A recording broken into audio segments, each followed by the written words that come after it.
I want to talk to you today about cancel culture. What is cancel culture? 3 days ago, I was interviewed by the French journalist Willy Rovelli for France Bleu, which is part of the French France Inter group, about cancel culture and how it is coming to France. Well, cancel culture is a sort of follow-up to the 90s cultural wars, which happened in the United States of America, and which were a way to basically cancel something like a creative endeavor which was ruled by certain communities, certain parts of the population as being unacceptable because they were shocking or because they were racist or pro-gay or minorities. So, for example, in the 90s, the far right and the right movements basically organized some protest against the retrospective of the American gay photographer Robert Mapplethorpe, sorry, and they actually closed down his exhibition in Chicago. So that's an example of how to cancel an event which certain finches of a population deemed to be shocking, and this is part also of the 90s cultural wars. And then everybody went online on the internet, and this sort of movement of the minorities came online on internet through cancel culture, which is basically the right that the people takes to remove from the celebrity circle someone that this community deems to have acted in a way which is shocking, unacceptable, politically incorrect, or morally reprehensible or criminally reprehensible. And so I'd say that cancel culture really became quite important in the US around five years ago, and it was also in conjunction with the Me Too movement, where basically lots of minorities or women, which are not minorities obviously because they represent 50% of the population, decided to go against certain individuals in our society who they deem to be predators or harassing individuals or using their power in a way they shouldn't do. So I'm referring here, for example, to the Harvey Weinstein stories, to the Jeffrey Epstein stories, etc., and the many predators who have since, been taken, been cancelled and or will be. And so the cancel culture really became quite prominent, as I was saying, around 4 or 5 years ago in the United States. One of the really important example was the story of Roseanne Barr, who got cancelled because she wrote a devastatingly horrendous tweet about a woman who was part of the Obama administration, basically comparing her in that tweet, that particular woman in that tweet, to an ape. So particularly racist and disgusting. Although the reaction from the community online was actually to cancel this woman, Roseanne Barr, who made that horrendous racist tweet, and through that she also lost her job as an anchor woman on the show that she had on an American TV network. So that was when cancel culture really started to become very, very basically consequential, like having a lot of consequences. More recently, we've seen with the Meghan Markle and Prince Harry disclosures about certain members of the UK press being very racist against them or making some comments which were unacceptable. And so the following day, Piers Morgan, who was one of his people who were who had been deprecating Meghan Markle, her baby, and her husband, was fired from his job. Another example of cancel culture. In France, I would say that one of the very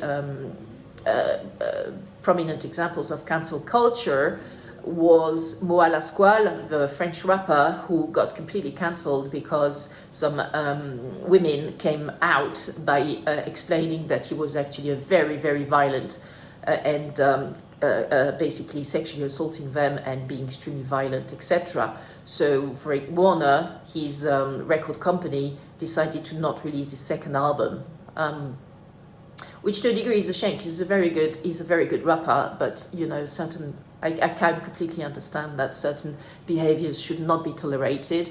And while he's waiting for his criminal trial, I understand that Warner, his record company, will not release his second album. So that's an example. So what I'm trying to say here is that cancel culture, now 5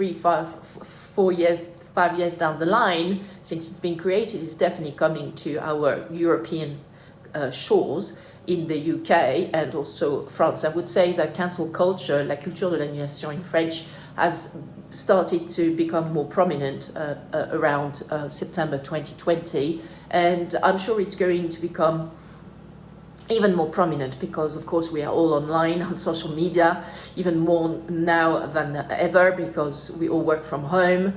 We don't commute anymore since we are in this pandemic lockdown, some of us, and teleworking is definitely advised by all of the governments. So what happens online is becoming even more prevalent. So how do you reconcile this increase of cancel culture with freedom of speech?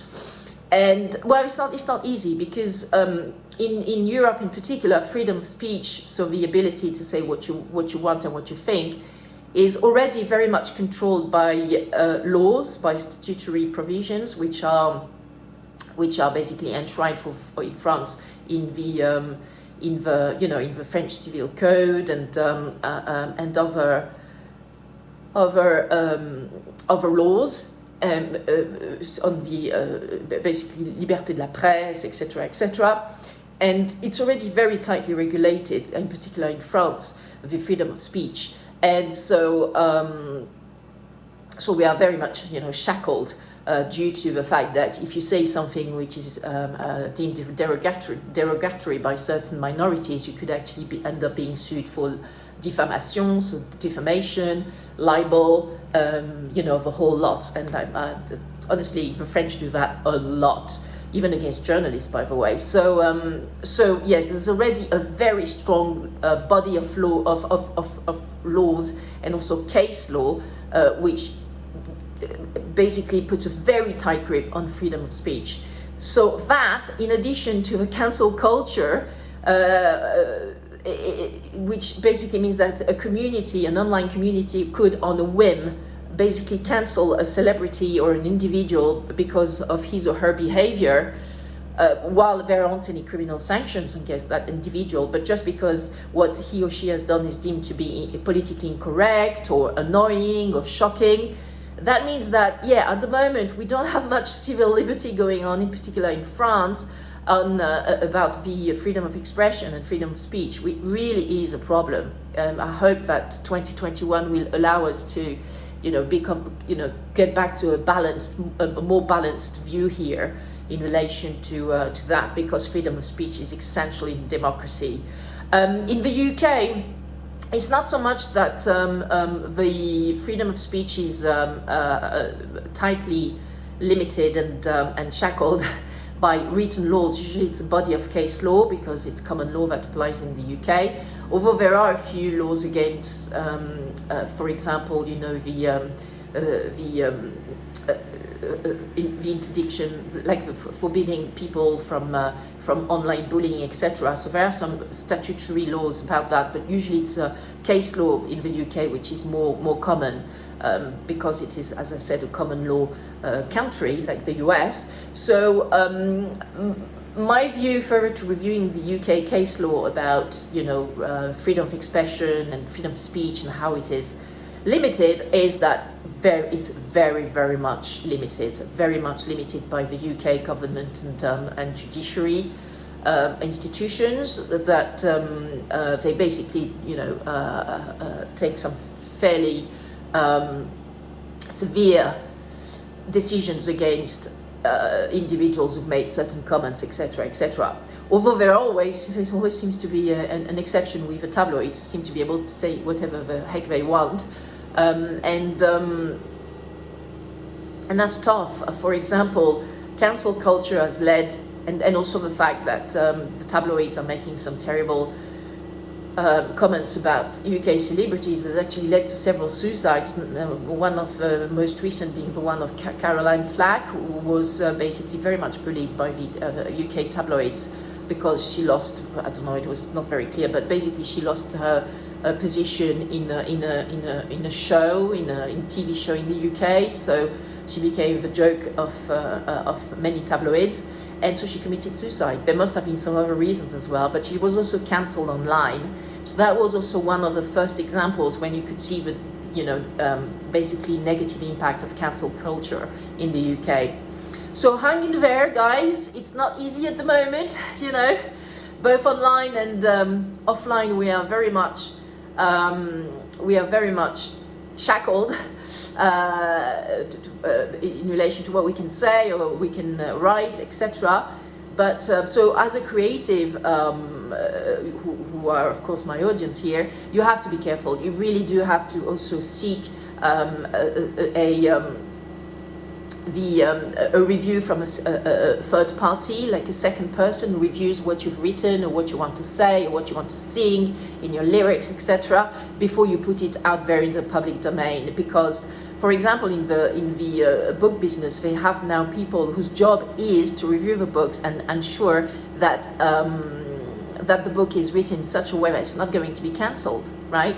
His or her author and the content of a book will not be cancelled. So the job of these people is actually to check and to review and to provide comments and say, okay, so this is a bit too sensitive, or here, for example, okay, so you are a white heterosexual male, and it's perhaps not such a good idea for you to write about an Afro-American gay woman because you're not part of this community. So it means that there's a lot of censorship going on in the creative industries, in particular the book publishing industry, and also probably also the music industry, in order to limit, this risk of being cancelled by pop culture and the online communities.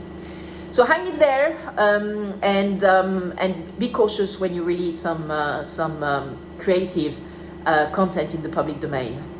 Bye for now.